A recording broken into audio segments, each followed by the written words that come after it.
नमस्कार, मैं हूं आंचल कादियान और वक्त हो चला है हरियाणा की पंचायत का। अपने इस खास कार्यक्रम में हम प्रदेश की अहम खबरों या यूं कहें कि घटनाओं का विश्लेषण करते हैं। लगातार ऐसे मुद्दे इस खास कार्यक्रम में उठाए जाते हैं जो सीधा जनता से जुड़े हुए होते हैं। तो चलिए बिना देरी के कार्यक्रम की शुरुआत करते हैं।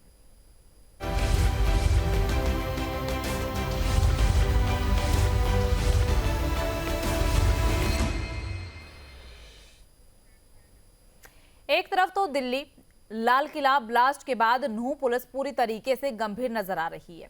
एसपी राजेश कुमार ने जिले के सभी थाना चौकी प्रभारियों की 19 नवंबर को बैठक ली और जिले भर में मस्जिद मदरसों में सर्च अभियान चलाने के आदेश दे दिए। इसके अलावा जिले के कई अन्य शिक्षा संस्थानों में भी सर्च अभियान चलाया जाएगा।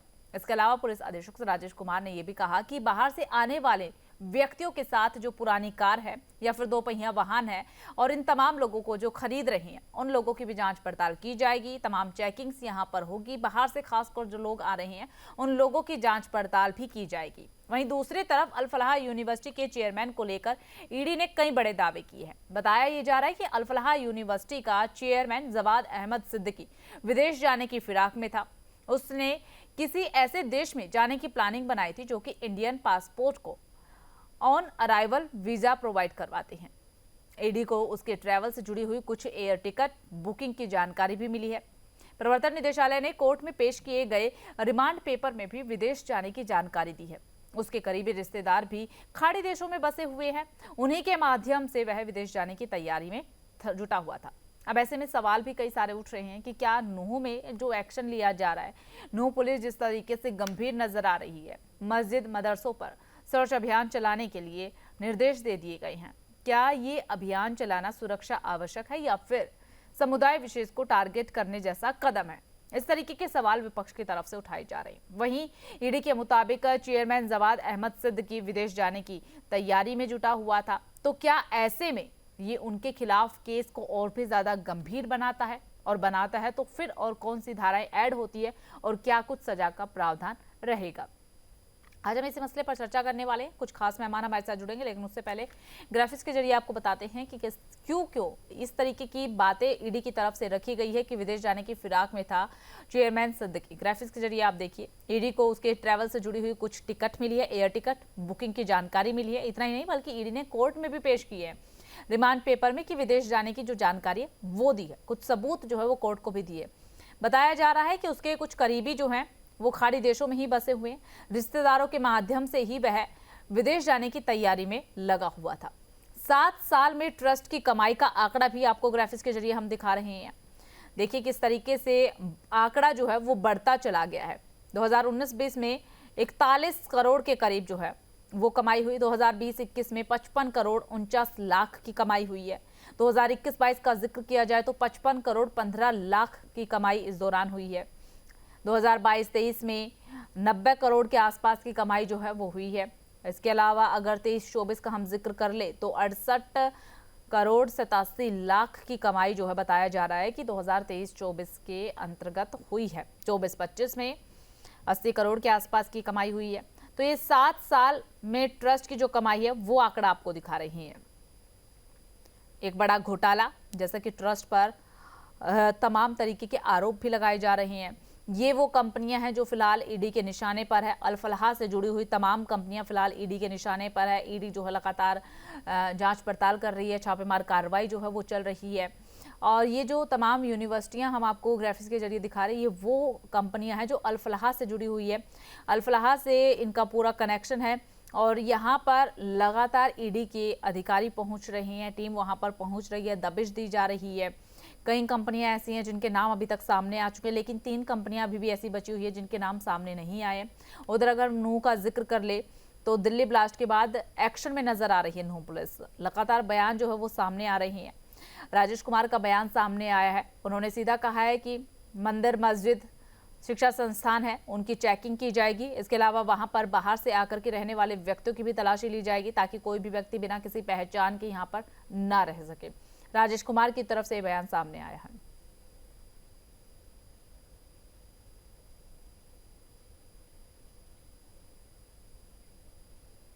और देखिए, इसी पर चर्चा करने के लिए दो खास मेहमान हमारे साथ जुड़ चुके हैं। आपको जानकारी दे दें कि रणवीर शर्मा पूर्व आईपीएस अधिकारी हमारे साथ जुड़े हुए हैं, वैशाली तोमर प्रवक्ता भारतीय जनता पार्टी की हमारे साथ जुड़ी हुई है। आप दोनों खास मेहमानों का इस चर्चा में स्वागत करते हैं और स्वागत के साथ सबसे पहले शुरुआत जो है रणवीर जी आपके साथ करना चाहेंगे।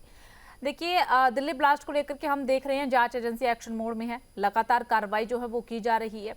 अब एक बड़ी बात जो ईडी की तरफ से कही गई है, बड़े दावे जो ईडी की तरफ से पेश किए गए हैं कोर्ट में भी, हालांकि कुछ ना कुछ सबूत जो है वो दिए हैं कि जवाद अहमद सिद्दीकी विदेश भागने की फिराक में था। अगर इन दावों में कुछ ना कुछ सच्चाई है, और जैसा कि कहा जा रहा है कि ईडी की तरफ से कोर्ट में कुछ सबूत भी पेश किए गए हैं, कुछ एयर टिकट या फिर ट्रैवल जानकारी जो है वो ईडी को मिली है। अगर इन दावों में कुछ सच्चाई मिलती है, सबूत पुख्ता होते हैं, तो फिर क्या धाराएं बढ़ जाएंगी? किस तरीके से फिर कानूनी कार्रवाई आगे की तरफ बढ़ेगी? क्या प्रक्रिया रहने वाली है? बिल्कुल सही कह रहे हैं मैम, धाराएं तो बढ़ेंगी क्योंकि इनका सिद्दीकी जी की जो रिकॉर्ड है वो सारा आपराधिक रिकॉर्ड पिछला भी, और अब सामने आ रहा है तो अब ये चीज क्लियर हो रही है कि भाई उनके ऊपर शिकंजा और भी कसा जाएगा। और इस कसने के कि जो अपराध उसने किया है, अपराध से संबंधित हो, अपराध चाहे वो मतलब संपत्ति रखने की हो, नंबर 3 चाहे उसने संपत्ति है उसके घर वालों के बीच में ही सारी ट्रस्ट बन रही है, किसी तीसरे आदमी का कोई नाम ही नहीं है, वो पत्नी के नाम है, बेटे के नाम है, भाई के नाम है, उन चीजों को ही चल रही है। तो ये सारे हमारी धाराओं के तहत आएंगे और इसमें जो जो अपराध उसने किया है उस अपराध के तहत जांच एजेंसियां उस क्राइम की धाराओं को साथ साथ जोड़ती चली जाएंगी जो बीएनएस की नई धाराएं आई। ठीक है रणवीर जी, लौटेंगे आपके पास। वैशाली जी भी हमारे साथ जुड़ी है, वैशाली जी का रुख कर लेते हैं। वैशाली जी, नूंह में पुलिस जो है काफी ज्यादा गंभीर नजर आ रही है, एक्शन लिए जा रही है। मंदिर मस्जिद पर अब कहा जा रहा है कि सर्च अभियान चलेगा, लेकिन जैसे ही एसपी का बयान सामने आता है तो विपक्ष की तरफ से आवाज बुलंद कर दी जाती है। कहा जा रहा है कि एक विशेष टारगेट को, यहाँ पर एक विशेष समुदाय को टारगेट करने की कोशिश हो रही है। क्या कहेंगी? नमस्कार आंचल जी, आपको नमस्कार और आईपीएस सर को भी नमस्कार और हमारी हरियाणा की जनता को वैशाली तोमर का राम राम। देखिए, बहुत ही गंभीर विषय है ये, और इसको अगर मैंने पिछली डिबेट में आंचल जी मैं आपके साथ बैठी थी, मैंने आपको क्या कहा था, यही मेरे वर्ड्स थे। मैंने कहा था कि जब पारदर्शिता के साथ, ट्रांसपेरेंसी के साथ, बहुत ही सख्ती के साथ, बहुत सख्त नियमों के साथ जब भाजपा सरकार जब से शासन में आई है, मैं इसलिए ये चीजें नहीं कह रही हूं कि मैं भाजपा की प्रवक्ता हूं। भाजपा की प्रवक्ता होने के साथ साथ मैं इस देश की जिम्मेदार नागरिक भी हूं, और इस देश के जिम्मेदार नागरिक होने के नाते इस देश के पूरी जनता के लिए मेरा कर्तव्य भी बनता है कि मैं इस मातृभूमि में पली बड़ी हूं, तो इन सबकी नागरिकों की सुरक्षा, इनकी जिम्मेदारी, मैं एक जिम्मेदार नागरिक होने के नाते उसके विषय में सोच विचार कर सकती हूं।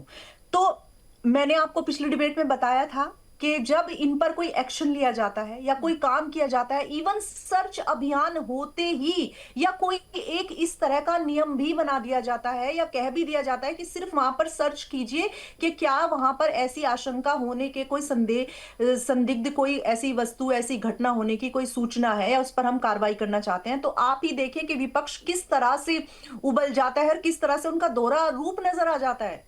किस तरह की उनके बयान होते हैं, जब काम करते हैं तब वो कहते हैं कि काम नहीं कर रहे हैं, क्यों काम कर रहे हैं, और काम नहीं ऐसा तो बिल्कुल नहीं है कि उनके कहने से काम नहीं करते, लेकिन अगर जरा सी भी किसी चीज में देरी हो जाए या कुछ हो जाए तो वो किस तरह से आफत मचा देते हैं, सड़कों पर आ जाते हैं, बेफिजूल की बातें करने लगते हैं। तो जनता को देखने का विषय है कि ये एक्चुअल में आपका भला चाहते हैं, जिन्हें आपने 60 वर्षों तक, इतने वर्षों तक वोट दे देकर पाला है, और जनता के पैसे को लूट के इन्होंने अपनी प्रॉपर्टी बना बना के बाहर अपना ऐश कर रहे हैं, मजे कर रहे हैं, अपनी लाइफ को एंजॉय कर रहे हैं, और यहां जनता को छोड़ दिया इस तरह के मदरसे, इस तरह के नियम बना बना के, इस तरह के। आप देखो, जब ये हमला हुआ, आप ही बताएं, कोई इस दुर्घटना में क्या एक मुस्लिम परिवार की भी जान गई है?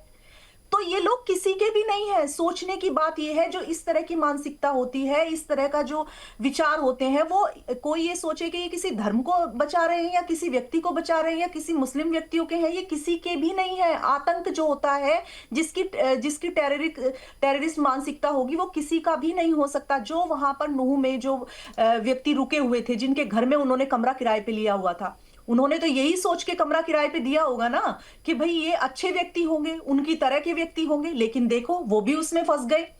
तो कई बार क्या होता है कि जिस तरह से ये मुस्लिम नेता बनते हैं या विपक्ष जो मिनोरिटी का, जिस तरह से ये आके इस तरह के बयान देते हैं और ये दिखाते हैं जनता को कि ये इनके हितैषी हैं, ये हितैषी नहीं है। ये इतने बड़े सांप हैं कि जो डस रहे हैं और दिखाई नहीं दे रहे हैं। उस भोली भाली जनता को सिर्फ ये दिखाते हैं कि तुम्हारे हितैषी हैं, लेकिन ये किसी के भी हितैषी नहीं है। इनको सिर्फ लाशों के ऊपर राजनीति करनी हो या इन्हें लाशों के ऊपर आकर अपना घर बनाना हो, मकान बनाना हो, बिल्डिंगें खड़ी करने हो, कुछ भी कर सकते हैं। इनका जमीर गिरा हुआ है, इनके अंदर कुछ भी नहीं है। चाहे लोग मर जाएं, चाहे कुछ भी हो जाए, नहीं, इस बात से कोई फर्क नहीं पड़ता। इनको फर्क पड़ता है कि भाई किसी भी तरह से शासन में आए, कुछ भी करें, किसी का घर उजड़ जाए, कोई मर जाए, कुछ भी हो जाए, कहीं बॉम्ब ब्लास्ट हो जाए, कुछ भी हो जाए, इनको तो इस बात का भी गुरेज होगा कि आखिरकार 2014 के बाद इस तरह की वारदात क्यों नहीं हो रही थी, और ये हो गई है तो ये बहुत खुशी मना रहे होंगे कि चलिए कोई तो मौका मिला हमें बीजेपी पर सवाल उठाने का, बीजेपी को कटघरे में खड़ा करने का। इनको कोई किसी की जान जाने से, किसी के परिवार में हत्या होने से, किसी के परिवार का मर्डर होने से, किसी के परिवार की ब्लास्ट में जान जाने से इन्हें कोई फर्क ही नहीं पड़ता। इन्हें फर्क सिर्फ इस बात से पड़ता है कि जनता को किस तरह से, जनता की मन स्थिति के साथ खिलवाड़ करके किस तरह से उनको अपने फेवर में किया जाए और किस तरह से हम वोट बढ़ा के हम किसी तरह से जीत जाए, जबकि अब ये होने वाला नहीं है। तो क्या बीजेपी गारंटी लेती है कि आज के बाद इस तरीके के जो हादसे, दिल्ली ब्लास्ट हुआ, इस तरीके का बड़ा हादसा नहीं होगा? बीजेपी, आंचल जी, बीजेपी ने तो बिना गारंटी लिए हुए भी आप देखें कि 11 वर्षों में ये पहला ऐसी घटना है कि जिसे माननीय गृह मंत्री जी ने साफ साफ कहा है कि जमीन में दफना देंगे जिसका भी नाम भी आएगा। और आप देखिएगा ये हरकत हुई है ना, अब आप देखिएगा कि किस तरह से इनकी रूहें ना कांप जाएं कि आगे ये सोचने पर भी डरेंगे कि भारत के किसी भी जगह में इस तरह की हरकत की भी जाएगी। अब तक तो जो भी चीजें इनको लग रहा था कि चलो ठीक है हो रही थी, लेकिन आगे आप देखिए अब कितनी जल्दी कार्रवाई की गई है, कितनी जल्दी सारी चीजें पकड़ी गई। और मैं तो धन्यवाद करती हूँ गृह मंत्री जी का, धन्यवाद करती हूँ भाजपा सरकार का, धन्यवाद करती हूँ कि भाई उन्होंने इतनी बड़ी वारदात हो सकती थी, कितने करोड़ों लोगों की जान जा सकती थी, कितना ज्यादा नुकसान हो सकता था, उस सबको बचाया है। बिल्कुल बिल्कुल वैशाली जी, सबको बचाया गया है क्योंकि जांच एजेंसियां सतर्क थी। लेकिन जो भी है, एक ब्लास्ट होता है दिल्ली में, कुछ लोगों की जान मैं एक पर्सनल चीज आपको बताना चाहूंगी। हम लोग रोज दिल्ली जाते हैं, उस दिन मेरी तबियत खराब थी तो मैं दिल्ली नहीं गई। शाम को जब ये न्यूज पर चला तो मेरे बेटे ने, मेरा बेटा कभी छोटा है, कभी न्यूज नहीं सुनता, उसने न्यूज में सुनते ही सबसे पहले मुझे बोला, मम्मा अच्छा हुआ आज आपकी तबीयत खराब हो गई, आप दिल्ली नहीं गई। तो देखो हर जगह कितनी दहशत हो जाती है ऐसी चीजों से, लेकिन वो नहीं समझ सकते। जिनकी मानसिकता इतनी दहशतगर्दी जिनके दिमाग में भरी हुई हो ना, वो कभी नहीं समझ सकते। और गृह मंत्री जी से मेरा निवेदन है, इनको जितने भी है ना, इनको सबको जमीन दोष कर देना चाहिए। जिनके थोड़े से थोड़े तार भी जुड़े हुए मिले ना, वो बचने ही नहीं चाहिए। बिल्कुल ठीक है, रणवीर जी का रुख कर लेते हैं। रणवीर जी देखिए, जिस तरीके से मंदिर मस्जिद में सर्च के आदेश दे दिए गए हैं, नूह में पुलिस गंभीर नजर आ रही है, लेकिन बिना किसी विशेष इनपुट के इस तरीके से सर्च एसओपी के अनुसार है? बिल्कुल है मैम। आंचल जी, जब इस प्रकार की आतंकी घटनाएं होती हैं और जहां भी पुलिस को, जांच एजेंसियों को कहीं भी शक होता है, वो चाहे मंदिर हो, चाहे मस्जिद हो, चाहे गुरुद्वारा हो, उनके अंदर सर्च ऑपरेशन चलाया ही जाता है और चलाना जाना भी चाहिए। हम खुद भी ऐसा करते रहे अपनी सर्विसेज के दौरान कि जब इस प्रकार की आतंकी घटनाएं होती हैं तो नाकाबंदी, पेट्रोलिंग और सर्च ऑपरेशन ऐसी शक की जगह के ऊपर जहां पे इनका छुपने का ठिकाना हो सकता है या हाइड आउट हो सकते हैं, वहां पे हर हालत से ये सर्च ऑपरेशन चलता है। और ये एक बहुत बड़ी जिम्मेवारी लोकल पुलिस की होती है और साथ साथ जांच एजेंसियों की होती है कि वो लोकल पुलिस की मदद से उन जगहों के ऊपर जाएं जहां भी वो इस प्रकार की मस्जिद हैं या इस प्रकार की मंदिर हैं या गुरुद्वारे, जो भी जगह हो, चाहे कोई धार्मिक से संबंधित हो या धर्म से नहीं संबंधित जगह हो, चाहे वो कि प्राइवेट हाउस हो, अब यूनिवर्सिटी है। मैंने देखा कि भी इन जगहों के ऊपर जहां पे क्रिमिनल रिकॉर्ड, अपराधी रिकॉर्ड है और फिर उनकी परमिशन मिलना, ये सबसे बड़ा गुनाह है उन सरकारों का या उन जिम्मेवार अफसरों का जिन्होंने इनको परमिशन दी यूनिवर्सिटी बनाने की, और उनको परमिशन दी ऐसे लोगों की, उन अपराधियों की जो उस यूनिवर्सिटी में काम कर रहे थे और टीचिंग की जॉब उनके पास थी। ये देखिए ना कि डॉक्टर थे न कि, बल्कि स्टूडेंट्स को तैयार कर रहे थे, अगली डॉक्टरी के लिए तैयार कर रहे थे। ये क्या तैयार कर रहे होंगे? तो अभी तो वो जो 15-20 लोग मिसिंग है, हो सकता है इनमें उन कितने फिदायीन होंगे और कितनों को इनको तैयार किया होगा, वो सब देखने वाली बात है। और इन मस्जिदों के अंदर जहां-जहां भी ये शक की सुई घूमती है, उनकी तलाशी लेनी पुलिस के लिए बहुत जरूरी है।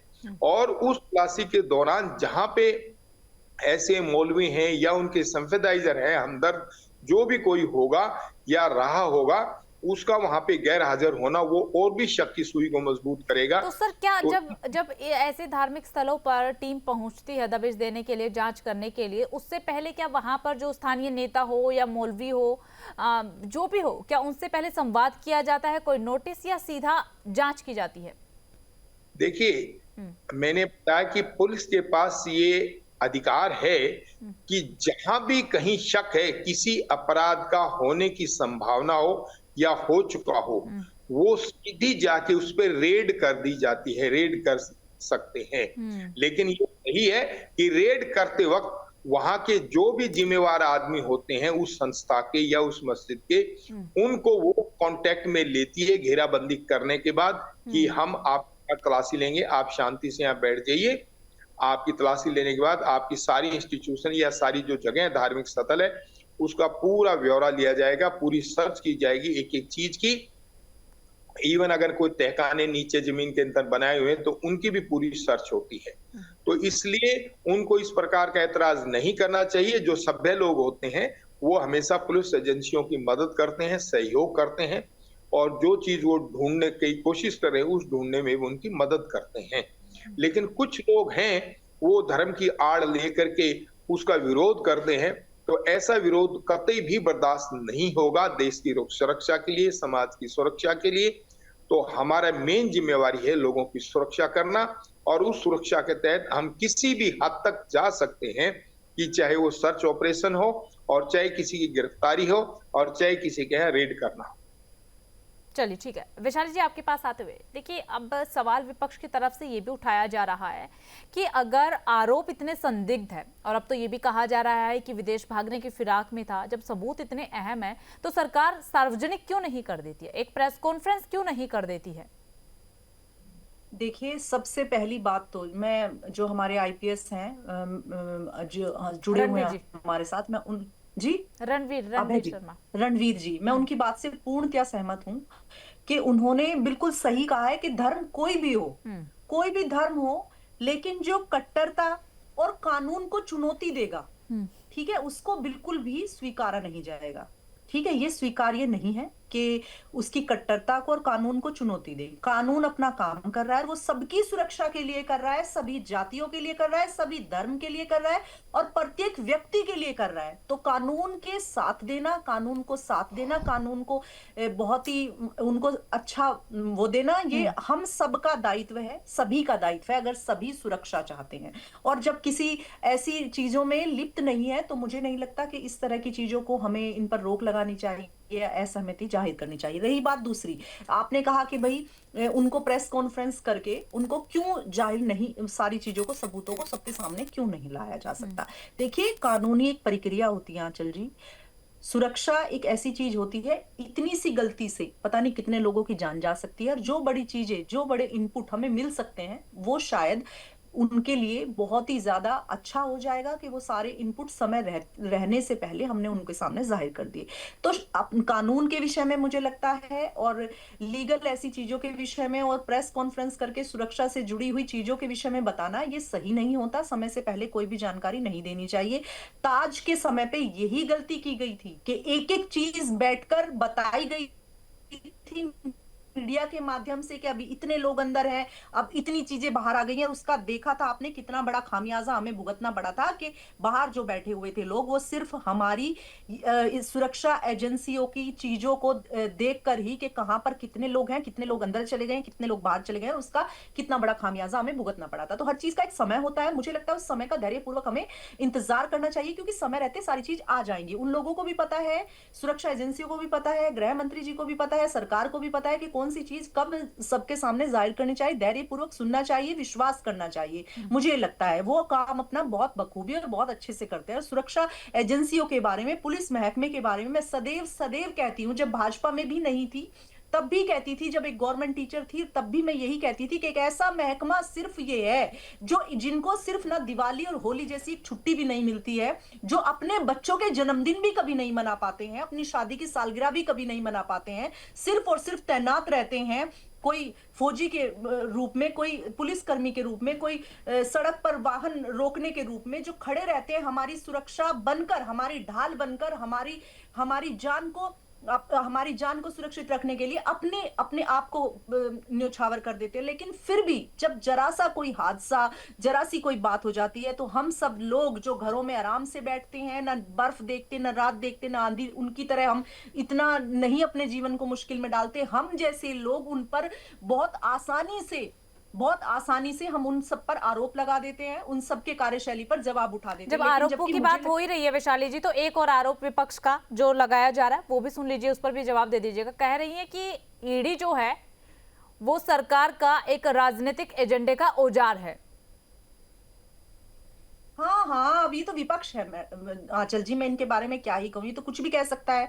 ये कुछ भी कह सकता है। जब 2008 में कोई ऐसा महीना नहीं बचा था जिसमें लगातार सिलसिलेवार बम धमाके नहीं हुए थे। इनकी सरकार में कम से कम 2,500 से ज्यादा टेरर हुआ था, और उसमें कम से कम 2000 से ज्यादा लोगों की जान चली गई थी, और कितने लोग अपाहिज हो गए हैं। वो दहशत का माहौल था कि लोग वैष्णो देवी जा रहे हैं, जय माता की, जय माता की, जोर से बोलो जय माता की, और एकदम से अचानक से खबर आती है कि इतने लोग वहां पर बॉम्ब ब्लास्ट हो गया, मार दिए गए। ट्रेन में जा रहे हैं, बॉम्ब ब्लास्ट हो गया। हवाई अड्डे में जा रहे हैं, बॉम्ब ब्लास्ट हो गया, हाई हो गया। ये हर जगह ये आपको जो अनाउंसमेंट होती थी वो ये नहीं सुनाया जाता था कि एक ट्रेन देरी से है, 10 मिनट आप उस पर चढ़ सकते हैं या आप 2 मिनट जल्दी जा सकते हैं, अगला प्लेटफॉर्म ये है। ये सुनाई देता था कि कृपया आसपास की चीजों को नहीं छुएं, वो बम भी हो सकती है। आपको भी ये दिन याद होंगे या नहीं मुझे नहीं पता, लेकिन मुझे बहुत अच्छे से याद है कि भीड़ भाड़ इलाके में हर समय यही एक बार बोला जाता था। भीड़ भाड़ वाले इलाकों पर ये अनाउंसमेंट होती थी, ठीक है, ये अनाउंसमेंट होती थी। मुझे भी बहुत अच्छे से याद है कि ये अनाउंसमेंट अक्सर सुना करते थे जब भी कहीं पर भीड़ भाड़ वाले इलाके में जाते थे।